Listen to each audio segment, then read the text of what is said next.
Hola, buen día, ¿cómo están? Gracias por conectarse. Bueno, hoy es el día de recuperación cardiovascular, así que vamos a invitar acá a la enfermera jefe de la Unidad de Cuidados Intensivos de Recuperación Cardiovascular, UCI 35 del Hospital Garrahan, la licenciada Gabriela Rodríguez. Hola, Como de costumbre, durante la presentación nos manejamos por el chat para hacer preguntas. Ahora acá es al revés, van a hacer preguntas desde acá, así que esperamos respuestas desde allá. Así que traten de participar por el chat, ¿sí? Y si hay alguna pregunta de parte de ustedes, también por el chat. Si tiene que ver con el tema, contestamos sobre la marcha, como siempre, y si no, al final la vamos a responder si es que sabemos, si no, vamos a buscar la respuesta por ahí, como siempre. Así que, Gaby, te dejo. hola, buenos días. Hoy vamos a hablar del protocolo de dolor. Estoy acompañada de la licenciada Andrea Cazón, que es una enfermera que también se dedica a la investigación, y la licenciada Blanca Zambrana, que en este momento me está reemplazando. Así que bueno, las dejo con ellas. Exprímenla bastante porque las dos saben un montón. Muchas gracias, chicas. Bueno, hola, buenos días a todos. Como les dijo Gladys, la dinámica va a ser, en este caso, la pregunta puntual que les vamos a realizar tiene que ver con que ustedes puedan discernir entre lo que consideran importante para el manejo del dolor en sus pacientes críticos o el paciente que esté en sala o aquel que ustedes consideren que presente una fuente de dolor. ¿Por qué deberíamos considerar el manejo del dolor? Me gustaría saber si ustedes pueden, con una palabra solamente, decirnos por qué hay que manejar el dolor adecuadamente en nuestros pacientes. Los leemos.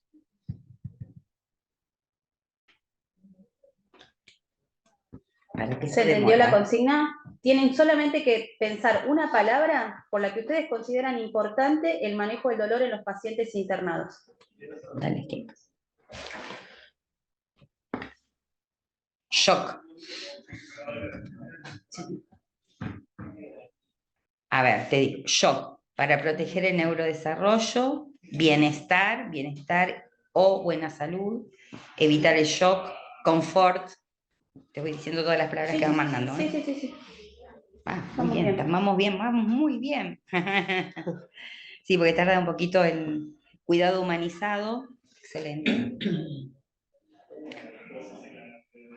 ¿Alguien quiere hacer algún otro aporte?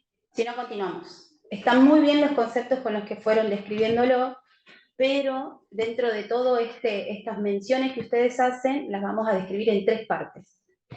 La primera tiene que ver con el alivio del dolor. El alivio del dolor es un derecho humano, ¿sí? Desde muchos años, desde 1999, Estados Unidos fue uno de los primeros países en describir en la historia clínica, en publicar más que nada, cómo se cuantifica el dolor. Muchos años después se fueron estableciendo una serie de estándares, como también la OMS lo consideró como el derecho humano al no padecimiento de dolor. Es decir, que mucho de lo que ustedes fueron diciendo, como el cuidado humanizado y otras características, tienen que ver con esto de que el alivio del dolor es un derecho humano. Lo segundo, hablaron también sobre shock. Bueno, exactamente tiene que ver con evitar reacciones adversas asociadas al dolor. En cuanto a cardiovascular, las vamos a describir en reacciones adversas cardiovasculares que están dadas por la respuesta al estrés, donde hay mayor consumo de oxígeno, taquicardia, acidosis metabólica, aumento de las resistencias periféricas. A nivel respiratorio va a haber depresión de la tos, aumento de las secreciones, atelectasia, hipoxemia. A nivel gastrointestinal se pueden asociar a la disminución de la motilidad gástrica y otras tienen que ver con la depresión de la inmunidad, la hipercoagulabilidad y el catabolismo proteico. Es decir, que la respuesta al estrés provocada por el dolor va a aumentar tanto la mortalidad como la morbilidad en aquellos pacientes que están sometidos a cirugía cardíaca. Otra de las cuestiones por las que debemos tener buen manejo del dolor tiene que ver específicamente con cardiovascular, con identificar aquellas fuentes de dolor. Las que están asociadas a las incisiones tienen que ver con el ingreso, que es por esternotomía o toracotomía lateral. Eso dependerá de la cirugía que requiera el paciente. La presencia de tubos de drenaje, líneas, ahí se me fue una además, líneas invasivas, catéteres venosos arteriales o centrales. la posición en la que se encuentra el paciente, los procedimientos que se realicen y los factores emocionales. Bien, para continuar, nosotros en nuestra unidad contamos con un protocolo, un proyecto que inició en el 2021 a través de becas de la Dirección Asociada de Investigación, donde propusimos estrategias de enfermería que podrían optimizar este manejo del dolor a fin de aplicar los 3 conceptos previos que mencionamos. Este estudio, ¿sí?, requirió de todas estas preguntas que nos hacíamos, ¿no? ¿Por qué era adecuado tener un buen manejo del dolor? ¿Cuánto se podía medir el dolor? ¿Qué era objetivar la medición del dolor? Bien, esto se conoce como pregunta PICOT en lo que tiene que ver en investigación, donde la incertidumbre va resuelta por la bibliografía publicada, evidencias previas y la característica de una buena pregunta. A su vez, va a requerir de establecer un método, una metodología, un diseño que responda a esta incertidumbre con las evidencias plasmadas en un análisis y posterior a una publicación.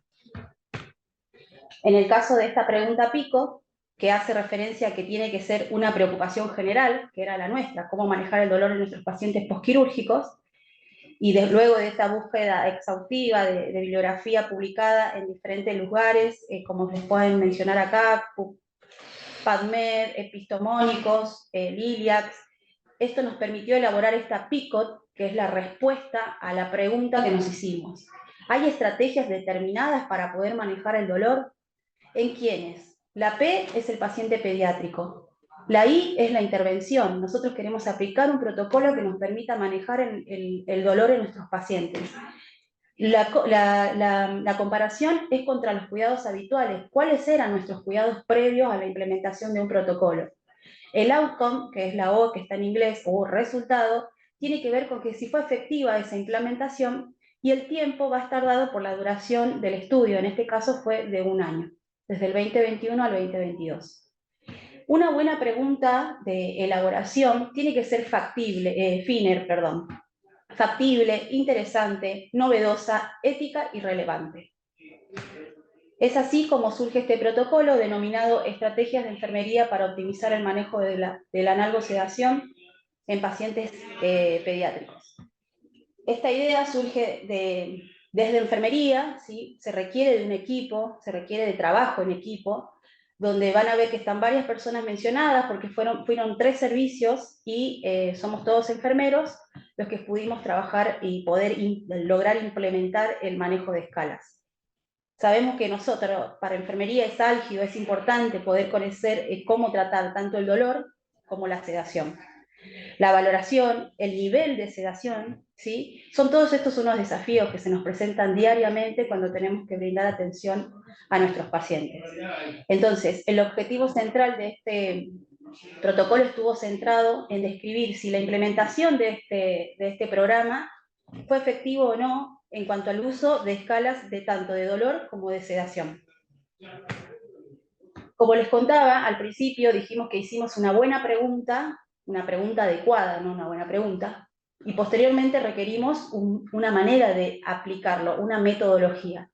Dentro de los diseños, tanto descriptivos como analíticos, dentro de los analíticos hay un tipo de clasificación que se conoce como cuasi experimentales. Estos requieren de 3 etapas. La primera es el outcome o el O, si recuerdan lo que era PICOT, que era contra qué yo comparaba, contra lo que hacíamos habitualmente. Esa fue nuestra medición basal. La realidad es que la medición del dolor en nuestras unidades estaban basadas solamente en nomenclaturas, es decir, tiene mucho dolor, está irritable, no se calma, llora, pero no teníamos valores que determinaran y objetivaran el manejo del dolor. La segunda etapa, la etapa de implementación, tenía que ver con la preparación y el manejo de este uso de escalas, y la segunda etapa tenía que ver con la valoración ya de lo implementado, o sea, lo que hacíamos diferente a lo habitual. Esto se realizó, como les dice bien la fecha, de un año a otro, en pacientes mayores de 18 años, en 3 unidades. Una es la 35, que es recuperación cardiovascular, y las polivalentes, que son UCI 44 y UCI 45. Ahora, ¿qué es la implementación? Cuando uno diseña este tipo de estudios, donde son programas de implementación, como les vuelvo a repetir, tiene que ser un trabajo en equipo. se inicia con un trabajo en equipo y se finaliza con un trabajo en equipo. Este equipo lo que hizo fue pasar por las noches, turnos tarde, turnos franquero, de todas las terapias, explicando y exponiendo qué herramienta íbamos a utilizar para medición, qué características teníamos que tener en cuenta en el momento de seleccionar una escala, y a su vez tuvimos que incorporar nuevas herramientas que fueran de tiempo operativo más rápido en cuanto al cuidado crítico en las UCIs. Lo primero que van a ver es una hoja que se pudo hacer la modificación de la incorporación, en realidad, de escalas, ¿sí? Porque esto nos permitía, a lo que es a nivel estadístico, poder conocer el valor, si se pudo entender qué escala utilizar, si coincidía con la edad de nuestros pacientes. Lo segundo que hicimos fue poder incorporar este algoritmo. ¿Qué hago yo cuando me encuentro frente a mi paciente? Lo observo, ¿sí? Evalúo, busco una fuente de dolor. Una vez detectada, evalúo la edad y la condición clínica, y si el paciente tiene valores que requieren de intervención, se aplica la intervención que tiene que ver con el tratamiento farmacológico o no, dependiendo de lo que ustedes hayan detectado. Y esto se vuelve a reevaluar a los 30 minutos. ¿Por qué? Porque es el tiempo de vida media aproximado entre los analgésicos, sean AINES endovenosos o opioides. Y en el caso de que no fuese dolor lo que han detectado, estaríamos hablando de síntomas superpuestos, que se los voy a explicar más adelante, de los cuales hay que descartar ciertas asociaciones a otras complicaciones o comorbilidades que pueden surgir en los pacientes cardiovasculares. Lo segundo que se usó como herramienta también tiene que ver con lo visual. Están puestas en las unidades de cada servicio, y lo que también incorporamos, como les decía, es la aplicación. En pacientes grandes se les muestra la escala y en los pacientes chicos las realizamos nosotros. Ahora les pregunto, ¿qué escalas de mediciones de dolor conocen ustedes? Las pueden escribir y los leemos. ¿Usan escalas de dolor? ¿O la han escuchado o han leído escalas en algún momento? ¿Dolor y sedación también? No, primero dolor, porque si no después se van a confundir. La de OMS, Alicia. Sí, sí, sí. La de OMS, dice acá. Puede ser que esté hablando de las... Numérica, expresión facial. Bien. Escala de Eva. Bien. Sí, Alicia dice acá. En paz, en neonatología. Sí. Bien. Para que Estoy escribiendo. viene con delay. Pero, sí, varias. Sí, Escala de Eva. sí, Alicia, sí. Bueno, Pero no me digas, bueno, con respecto a dolor están muy bien orientados, es decir, conocen ustedes las herramientas que pueden utilizar para objetivar el dolor, es decir, ponerle un número, y ese número se relaciona con la escala de la OMS, justamente, donde uno tiene en cuenta lo que es dolor leve, dolor moderado y dolor... ¿Todavía no? no, porque acá dice que, No por conoce. ejemplo, no conoce ninguna y aquí en su servicio no conocen ninguno. Y está bien, porque justamente estamos acá para intercambiar. Es importante que ustedes me digan también las que no conocen o las que las conocen. Con respecto a dolor, digamos, varios de los que nombraron están muy bien orientadas, tienen que ver, NEPAS es un tipo de escala, de paso les cuento a los que, porque no es algo que voy a mencionar hoy, pero es una escala de medición de dolor que es un poco más extensa, de más tiempo operativo para su medición. La escala de la OMS, o que deben haber querido poner OPS, en realidad es una escala que se utiliza para procedimientos, ¿sí? Significa SCAL, Objective Pain, que es dolor en el momento de los procedimientos. Y la que dijeron Eva, que es la... Eva Weinbaker. estas son las escalas autoadministradas o analógicas en realidad. ¿Sí? Así que estamos muy bien con respecto a las escalas. Habría que agregar una más, que ahora se las voy a presentar, que es la que usamos nosotros, que es la medición de FLAC, que cada sigla está en inglés y es las características a nivel de las facies, las manos, los brazos, los gestos que hace el niño, si se consuela o no al momento de aplicar alguna intervención. Ahora les pregunto, con respecto a sedación, con respecto a ese paciente que está en asistencia ventilatoria mecánica o está en BNI con requerimiento de algún sedante, ¿cómo ustedes objetivan la sedación en su paciente? ¿cómo ustedes clasifican esto de estar adaptado, desadaptado? Pueden poner algún nombre o decir realmente que no utilizan ninguna escala, pero sí un nombre con el que todos saben cuando el paciente no está adecuadamente sedado. Escala de RAS. Sí. Momento.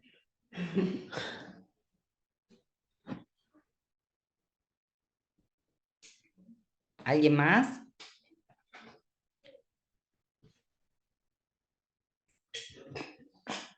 ¿No? Bueno, seguimos. En el caso de sedación, nosotros usamos la escala Braden-Q no. Braden-Q es para prevención de lesiones por presión. Sí, esa no iría en este caso, digamos.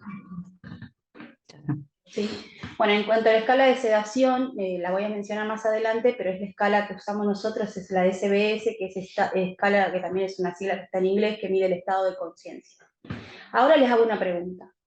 ¿Cómo ustedes se dan cuenta cuando un paciente está cursando con abstinencia? O bien, ¿qué determinante o qué indicador a ustedes en su servicio les hace pensar, o el equipo médico les dice, este paciente está cursando con abstinencia? Porque tiene muchos días de ventilado, en el caso que sea así, ¿cuántos? O bien tiene que ver con el retiro de algún opioide en forma brusca o un descenso que no fue adecuado. ¿Qué es lo que a ustedes les hace pensar que ese paciente puede estar cursando con un síndrome de abstinencia? Los leemos. Modificación, alteración de la frecuencia cardíaca, sudoración. Una escala de Finnegan dice TA, supongo que es la tensión arterial. El paciente tiene taquicardia, fiebre, diarrea. Hay muchas neonatólogas acá. Sí, ¿no? Bueno, parece que no hay más. Bueno, varias de las características que ustedes dijeron son adecuadas siempre y cuando estas no estén superpuestas. Por eso vamos a ver un gráfico de síntomas superpuestos. Y hay una condición, depende de la bibliografía que uno describa, que tiene un indicador, que tiene que ver con los días y con otras características en cuanto a los opioides, que ahora los vamos Sí, a repasar. acá hay una colega, no sé si es él o la, o le, muchos días de sedación es una de las... Exacto, está bien. Y los movimientos repetitivos, paciente desconfortable. Los muchos días de internación, nosotros como enfermeros tenemos que empezar a incorporar cuánto es mucho, ¿sí? En todo. El mucho tiene que tener un número, ¿sí? Entonces eso es lo que hoy vamos a tratar de establecer. Lo otro es que dijeron varias características que estas sí encuadran en una escala, que la vamos a mencionar más adelante, que tiene que ver con el uso de escala de Sofía, que mide 15 puntos, Sí, acá la ¿sí? Y en el caso de neonatología, lo que usan es la escala de Watt 1. Esa. Eso es lo que escribe. Sí. Ahora, para seguir, ¿ustedes pueden reconocer si los pacientes con los que están trabajando en algún momento mencionaron en el pase de guardia o les comentaron que tuvo algún evento de delirium? ¿O qué es lo que ustedes entienden por delirium? Hablamos de pacientes internados. A la izquierda. Sí, sí, sí.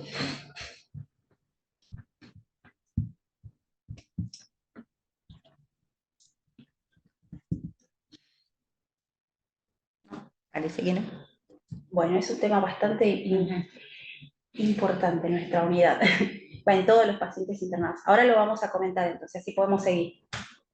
Bien, dentro de las herramientas de implementación... Son esos pacientes que luego de estar expuestos a pseudoanalgesia, como que ven bichitos volando. Sí, es una expresión, eso se llama alucinaciones, ¿sí? Está bien, es una de las características que pueden presentar. No siempre tiene que ver con sedación, hay más de 15 enfermedades que pueden asociar al delirium, en cardiovascular, sí, se dice patonemónicas, o sea, son como pródromos, algo le pasa previo al paciente antes de hacer de manifestar el delirium. En el caso de los cardiovasculares, tenemos en cuenta que están expuestos a bomba extracorpórea. Esto hace que la vasculitis y todas las alteraciones que hay a nivel vascular, piensen en aquellas citoquinas, sobre todo la la que más mala no me sale, el interferón. El aumento de estas sustancias y el aumento de la permeabilidad de la barrera hematoencefálica provoca y tiene esta tendencia social que mayor tiempo de bomba tal vez sea la asociación que pueda un paciente tener un mal despertar. ¿Sí? Ese mal despertar se puede manifestar como lo explicaron, lo dijeron recién, que tiene que ver con alucinaciones. En realidad tiene una clasificación, puede ser hiperactivo, hipoactivo o mixto. Después, más adelante se los vuelvo a contar, pero es más o menos el concepto para que tengan en cuenta. En cardiovascular puede ser esto, puede ser la anestesia, la sedación, pero también hay otras causas, no solo alteraciones hidroelectrolíticas, sino pueden ser infecciosas, TEC, hipoxia, muchas otras causas se pueden relacionar al delirio. Entonces, volviendo a la primera pregunta, para el manejo del dolor, en nuestra unidad y en este hospital, las escalas que estamos usando tienen que ver con esta, la escala numérica, que ustedes la mencionaron, ¿sí? La escala visual de Wong-Baker, la OPS, que es la escala objetiva de dolor, y la escala de Flack, que es la que usamos en los menores de 4 años, o en aquellos que han sido pacientes que no puedan manifestar o que no puedan indicar a la escala visual las caritas o bien los números, ¿sí? Así que Flack tiene estas características que se miden toda la que es expresión. La F es de face, que tiene que ver con la expresión de la cara, la expresión de dolor, los brazos, cómo los mueve, las piernas, cómo las pone, y si se consuela o no al momento en que tienen que cargar al paciente la mamá o contenerlo a algún familiar o el cuidador. Y aparte de eso, el paciente recibió una intervención, pero aún así no se calma. Todo eso suma puntos. Y esos puntos es lo que nos va a manifestar en dolor moderado, leve, moderado, severo. En cuanto a las escalas de sedación, la que mencionaron ustedes estaba muy bien. La que nosotros usamos tiene que ver con esta, que en tiempos operativos es mucho más rápida. El óptimo es el 0, que es aquel paciente que está calmo y despierto, sin requerimiento de rescates, es decir, que se puede mantener a un paciente con solo la infusión de opioides y algún coadyuvante en el caso que lo requiera, y que la hemodinamia, en el caso de nuestros pacientes, también lo permita. Un paciente de -2, -1 es aquel paciente que tiene menos estímulo. Y un paciente de siento que alguien me maneja la computadora. Y un paciente de -3 es aquel paciente que está con requerimiento de bloqueante neuromuscular. Para centrarnos en los pacientes cardiovasculares, las condiciones clínicas que tienen que determinar que este paciente va a ser un -3 se van a asociar a arritmias, aquellas que sean tipo JET, debido a que requieren de hipotermia inducida, pacientes con bajo gasto severo, donde también necesitamos tener hipotermia inducida, pacientes tórax abierto inestable, no solo por bajo gasto, sangrados u otras asociaciones. En realidad todo esto conlleva al bajo gasto el sangrado. Y aquellos pacientes que se encuentren en ECMO que realmente está en riesgo por el movimiento que hagan, el posible desplazamiento de las cánulas. Entonces, no paralizamos a nuestros pacientes, no usamos bloqueantes neuromusculares sin un consenso previo ni un objetivo claro de cuál sería la condición para que ese paciente empiece o a despertarse o bien va a continuar debido a su condición clínica en ese objetivo de -3.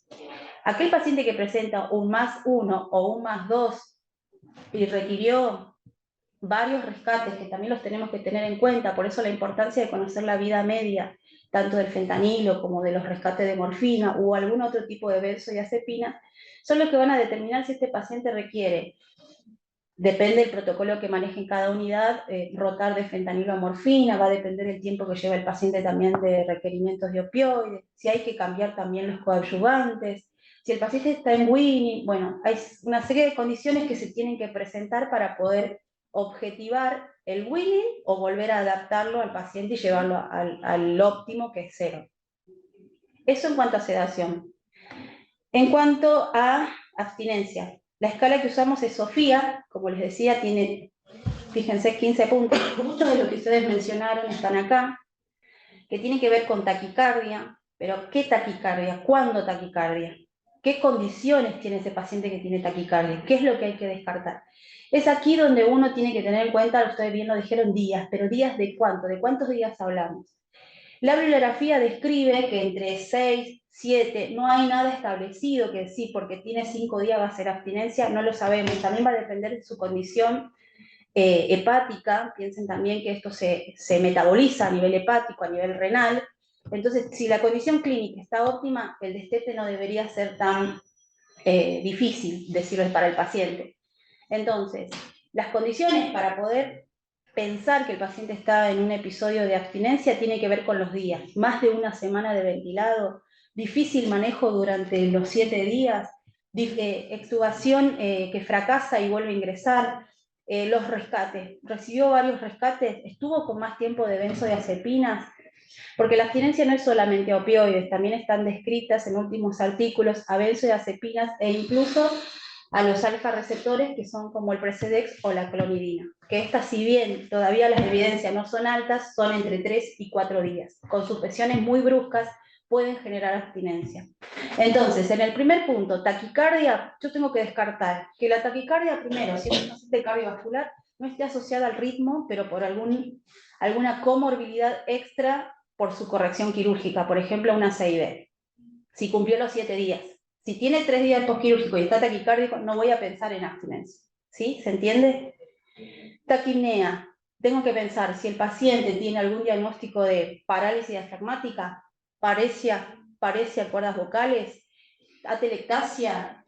O sea, hay que ver toda una condición clínica y a su vez pensar en los días. Si realmente ese punto que le voy a dar por abstinencia amerita a que sea por abstinencia y no por su condición clínica. ¿Está febril? ¿Y los últimos hemocultivos cómo están? ¿Están positivos? ¿Tiene un control de hemocultivos? ¿Está febril por bajo gasto? Si tengo para medir PVC, tengo que saber qué medición de PVC tiene. Tengo que ver bajo gasto en la condición clínica del paciente. ¿Está frío? ¿Está sudoroso? Y si está sudoroso no es abstinencia, puede ser por bajo gasto. Entonces, por eso les digo, uno para pensar en abstinencia, primero tiene que pensar en la condición clínica y luego ver los días y ver en qué van a avanzar con ese paciente. Y así sucesivamente en cada punto pensar adecuadamente que no sean comorbilidades que se están asociando a otra cosa y no a abstinencia. ¿Hasta acá me quieren hacer alguna pregunta? Porque delirium es un poquito más largo. Veremos.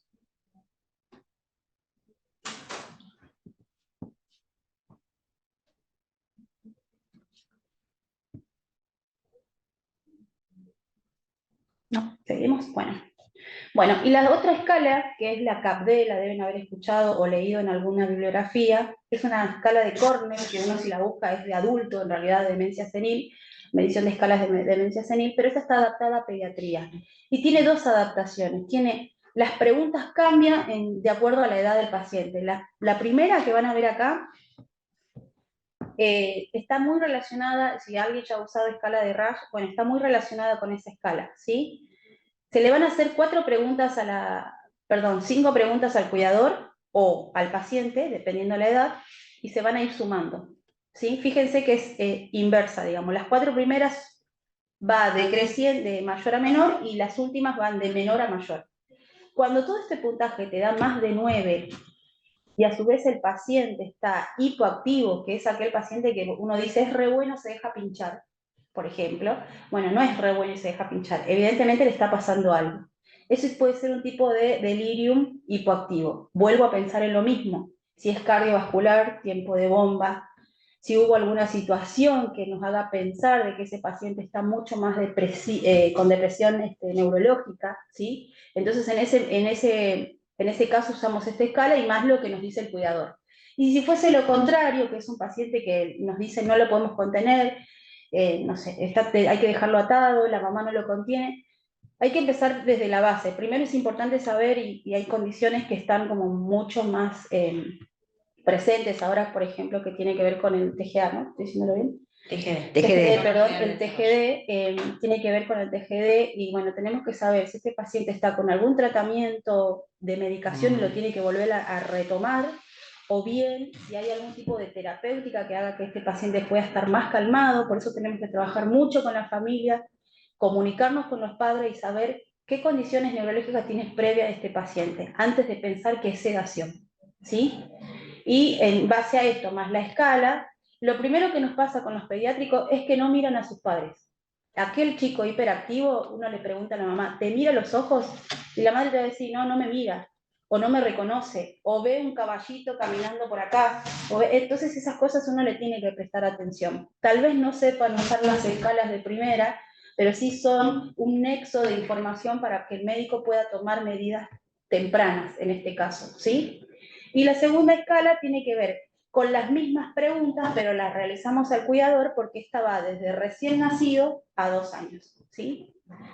Esta también las pueden encontrar en bibliografías en las que puedan buscar que tienen que ver con respecto a escalas modificadas de CAPD. Hay artículos de la Asociación Española de Pediatría, también la van a poder encontrar. Y otra de las características de implementación, como les decía, es que a nosotros nos fue bastante más operativo el manejo de la aplicación, en un principio, porque ahora es como que ya lo hacemos automáticamente. La escala, dentro de este proyecto, que hoy no está presente, pero trabajó conmigo Jessica Montenegro, la licenciada Jessica Montenegro, que pertenece a la UCI 45, y el licenciado Gabriel Agüero, que él es enfermero corregime si digo mal, el sistema operativo. No, es informático en salud. Es informático en salud y él nos orientó, digamos, en lo que tenga que ver con el armado de esta aplicación que es conocida como Signo Vital, quinto Signo Vital, que tiene todas las escalas incluidas y lo único que nosotros tenemos que hacer es darle clic a la opción dependiendo la escala que queremos en un principio, dependiendo la edad de cada paciente, y esto nos da automáticamente la puntuación, que es la que vamos a usar y aplicar en la hoja de enfermería. Cada cuánto la realizamos y cada control de signo vital. Y sobre todo en las posintervenciones. Recuerden que la vida media de las drogas es entre más o menos más de 30 minutos, no debería pasar que ustedes vuelvan a reevaluar si lo que hicieron, esto de intervenir, fue efectivo o no.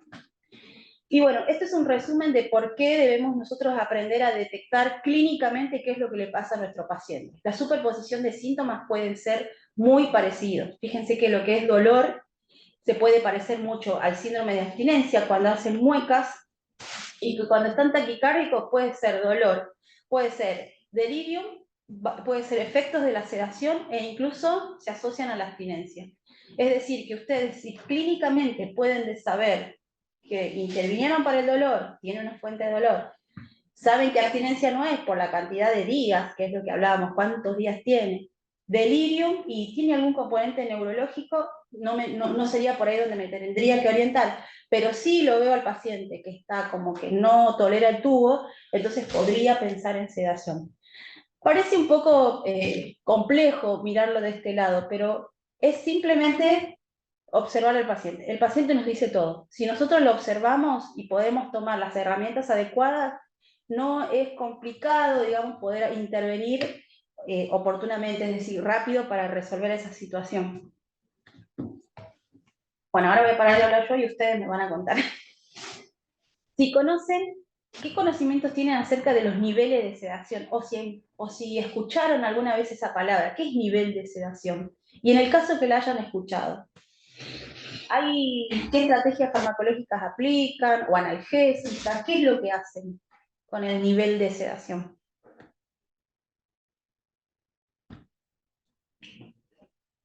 Esperamos.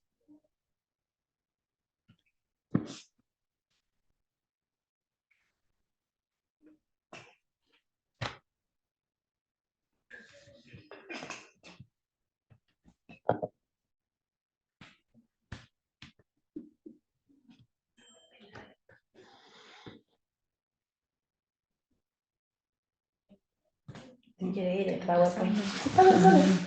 Te pasa solo el PowerPoint. Bueno, por si por ahí no recuerdan, porque en algún momento lo habremos visto en enfermería, los niveles de sedación profunda, no sé si les suena sedación profunda, sedación superficial. Bueno, esto hace referencia a esta pregunta. Nosotros tenemos que saber si nuestro paciente está en condiciones de estar en sedación profunda, para lo cual tiene que estar ventilado, o si está en condiciones de estar en sedación superficial, como podría ser en aquellos pacientes que están en ventilación no invasiva.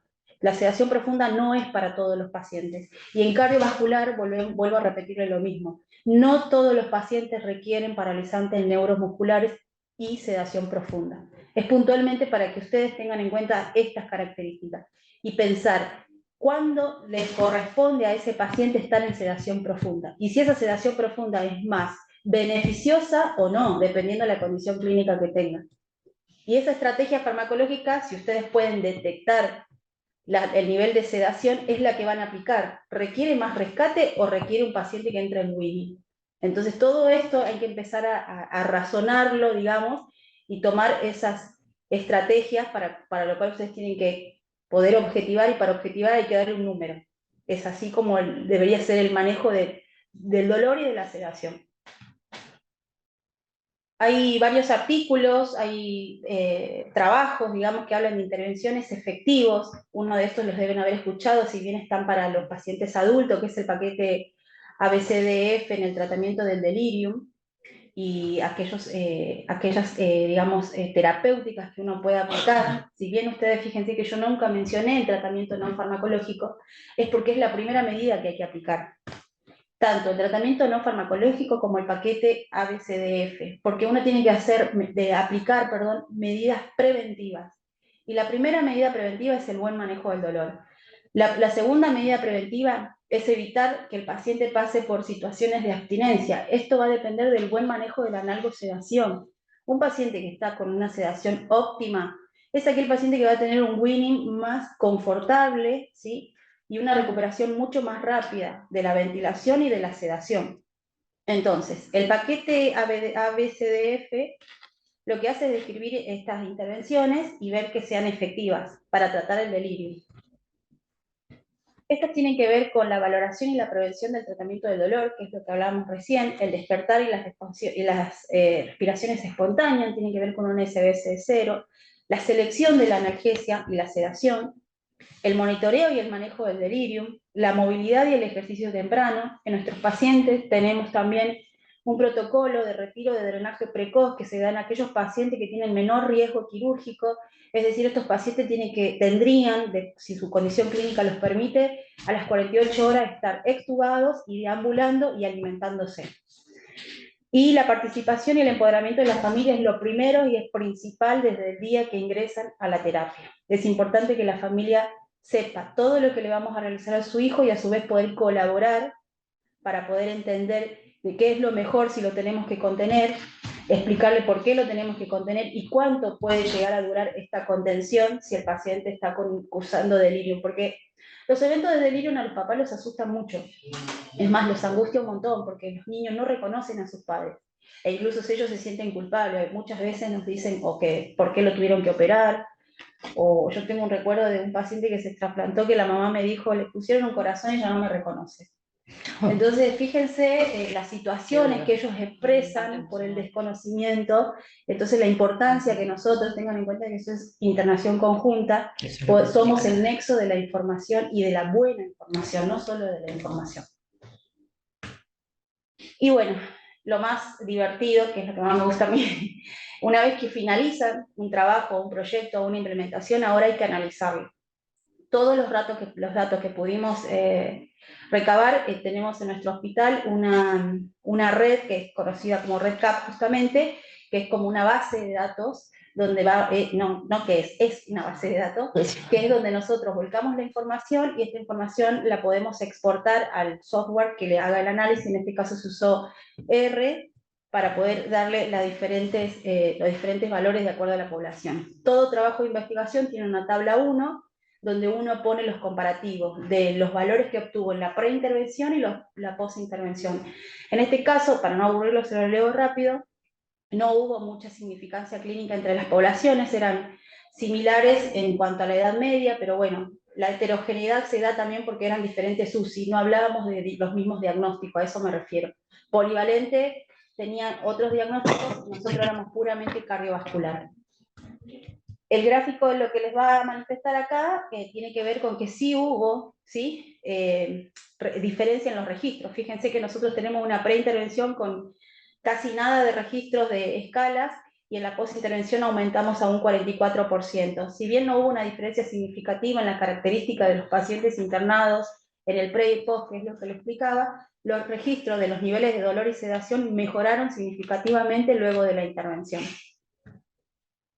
Y para finalizar, una frase que a mí me gustaría transmitirles, que tiene que ver que la enfermería a lo largo de los años ha ido cambiando de pensamiento y de accionar, que tanto la práctica como la investigación aún así queda mucho camino por recorrer, y el que uno tiene que esperar es acortar con las prácticas dirigidas a la investigación clínica, a la implementación y generar evidencias y mejoras en la calidad. Así que bueno, esto es lo que les puedo brindar. Muchas gracias y si tienen preguntas.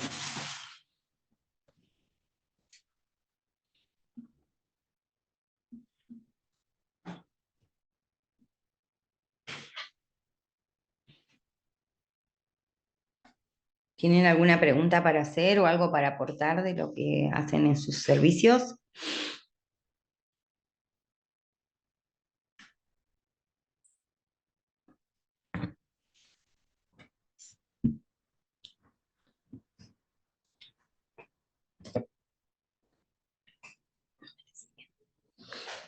Ah, con el tema del delirio en pediátricos, ¿cuál es la medicación adecuada?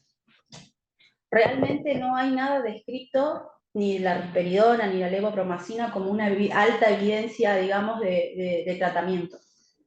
Son más las contraindicaciones que lo que favorece, porque provoca más vasodilatación, hipotensión, bradicardia. En nuestra unidad, la doctora Miriam Lenz hizo un estudio junto con los farmacéuticos acerca del tratamiento con levopromacina, pero no dirigido directamente por episodios de delirium. Así que es una de las medicaciones que nosotros solemos administrar en base a que se pueda corroborar si realmente hay un diagnóstico o una condición de padecer delirio. Pero no hay evidencia de que sea el tratamiento único, digamos. Bueno, supongo que en la implementación del protocolo preguntan si hubo falta de adhesión o negativas. Como todo protocolo de inicio, sí, puede pasar como todas prácticas nuevas también, pero esto no se puede evaluar en un año. Esto requiere de más tiempo, hay que volver a hacer otro corte en este estudio y a su vez hay que reforzar las técnicas de implementación que tienen que ver con los cursos, que de hecho la idea es generar un curso solo de manejo de dolor. Así que no lo veo como algo negativo, sino que lo pensaría como una Es una oportunidad de estrategia crecimiento. para poder mejorar, exactamente. Bueno, creo que en realidad lo que quiero aportar es que siempre hubo en enfermería una preocupación desde Florence Nightingale con el tema del confort del paciente y entre ellos obviamente limitar el dolor, ¿sí? Lo que lleva a esta enfermería que hoy se ejerce en la actualidad es tratar de objetivar las intervenciones que uno hace y poner límite a ciertos tratamientos que uno no tenía límite, ¿sí? Había que hacer 40 rescates y nadie los contaba. Entonces, uno no sabía en realidad qué necesidad de pseudoanalgesia o si realmente estábamos interpretando bien lo que le estaba pasando al paciente. Que eso es un poco, en general la mayoría de las veces la pegábamos, pero bueno, era muy subjetiva la toma de decisión y la forma de administrarlo. Entonces, bueno, eso está bueno que los enfermeros objetivemos lo que estamos haciendo, ¿sí? Objetivemos la demanda de nuestros pacientes y demás. Y la verdad que un impulsor de este hospital, yo sé que hay muchos centros que no trabajan directamente con la familia, no tienen internación conjunta, esto lo sabemos muy claramente, nosotros desde que nacimos en este hospital trabajamos con los papás, y aunque no lo crean, es un gran impulsor de establecer nuevas pautas de tratamiento en equipo junto con los padres, forman el 50% del tratamiento. Y esto que explicaban las chicas, se asustan, nos dicen, uy, ¿para qué lo trasplanté? Bla, bla, bla. Y uno está dando el espacio a la familia que realmente se merece, ¿sí? Porque el niño, después cuando se va con esa gente, no se queda con nosotros. Y la verdad que está bueno que ellos conozcan toda esa historia para saber cómo manejarse bajo nuestro asesoramiento, el asesoramiento de otros profesionales con respecto a las enfermedades. Y hablando del delirium en chicos con neuropatologías, digamos, como TGD o alguna otra deficiencia, digamos, o alguna de estas discapacidades neurológicas, Está totalmente demostrado en ancianos y también demostrado en niños ahora en algunos estudios de que todas las situaciones de estrés o de impacto o de trauma de cualquier tipo generan una exacerbación de los síntomas de su patología de base.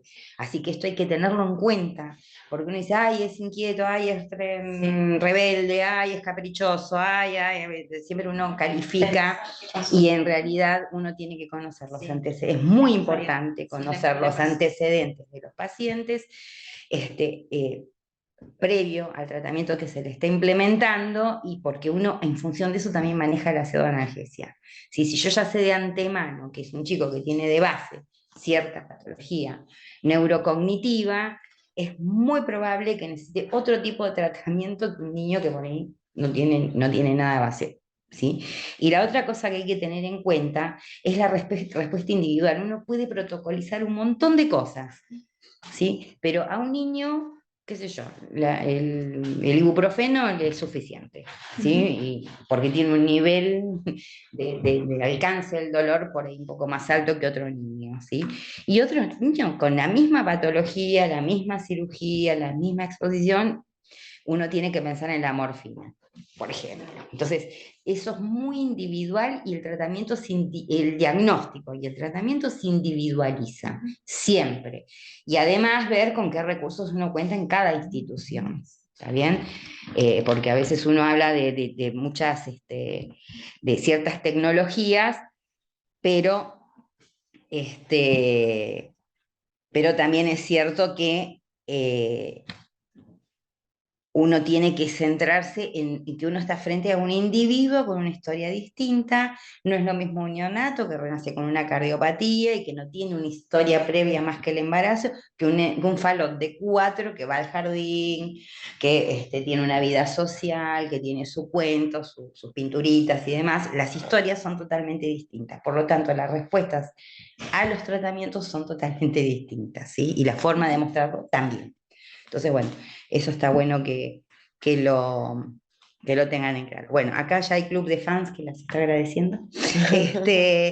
Gracias a ustedes por estar ahí y la verdad que estamos muy contentos de que ustedes estén conectados ahí, se nos está acabando el tiempo. Gracias por estar del otro lado, por la presencia. Así que bueno, nos estamos viendo el jueves, ¿sí? Tenemos el jueves neonatología, que les va a encantar. Hay un par de temas. Así que bueno. Y simplemente lo que estamos haciendo, porque acá dicen gracias por compartir los conocimientos. Es nuestra meta, digamos. Nuestra meta es que el nene, no solo el nene que está acá internado en el hospital reciba lo que necesita, sino poder compartir para que el nene que tienen ustedes en sus manos en otro lugar puedan recibir la misma calidad de atención, porque ese niño se lo merece, ¿sí? Y que esté a salvo con ustedes como con nosotros, digamos. Esta es la idea. No es que no están a salvo ahora, sino que uno trata de ampliar y podemos intercambiar, como hicimos hoy, y ampliar los conocimientos. Así que les agradecemos un montón. Se están editando, ahí me están preguntando por las charlas, se están editando a través del canal de YouTube de la OCDE. Van a estar en breve. El tiempo de edición, se imaginan que lo hacemos sobre la marcha, así que va a demorar un poquito. Pero bueno, van a aparecer en el canal de YouTube de la OCDE del Hospital Garrahan, ¿sí? Allá algunas hay, pero bueno, faltan, ¿sí? Así que bueno, les agradecemos un montón que estén ahí y gracias por conectarse de nuevo, chicas. Bueno, muchas Mil gracias a todos. gracias. Gracias. ¿Sí? Muchas gracias.